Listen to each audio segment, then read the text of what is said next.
88% असलं तरी वेगवेगळ्या भागात वेगवेगळ्या पद्धतीचं ते असेल आणि विशेषतः पश्चिम विदर्भ आणि मराठवाडा आणि उत्तर महाराष्ट्राचा काही भाग यामध्ये त्याची तीव्रता अधिक जास्त असण्याची शक्यता आहे।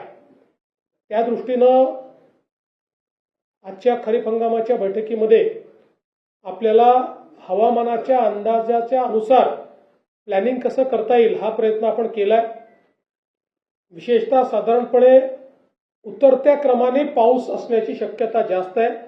जूनमध्ये येईल त्यापेक्षा कमी, जुलैमध्ये त्यापेक्षा कमी, ऑगस्टमध्ये आणि त्यापेक्षा कमी सप्टेंबरमध्ये असा हा प्राथमिक अंदाज आहे। त्यामुळे पावसाच्या 2 दिवसांमध्येही एक मोठं अंतर येण्याची शक्यता आहे, ज्याचा स्ट्रेस हा पिकांवर त्या ठिकाणी पडतो आणि म्हणूनच जलयुक्त शिवारची कामं ही वेगानं करण्याचे आदेश आम्ही दिलेले आहेत की ज्यातनं पडलेला पाऊस जर आपण थांबवू शकलो तर किमान प्रोटेक्टिव्ह इरिगेशनमुळे हे जे काही पावसाचे 2 दिवस मधले जो स्ट्रेस येतो म्हणजे एकदा पडला होता आणि म्हणून अशा पद्धतीची परिस्थिती आली तर आपल्याला काय करावं लागेल याचंही प्लॅनिंग आता प्रत्येक जिल्ह्याला आपण अल निनोच्या संदर्भातलं प्लॅनिंग हे करायला दिलेलं आहे।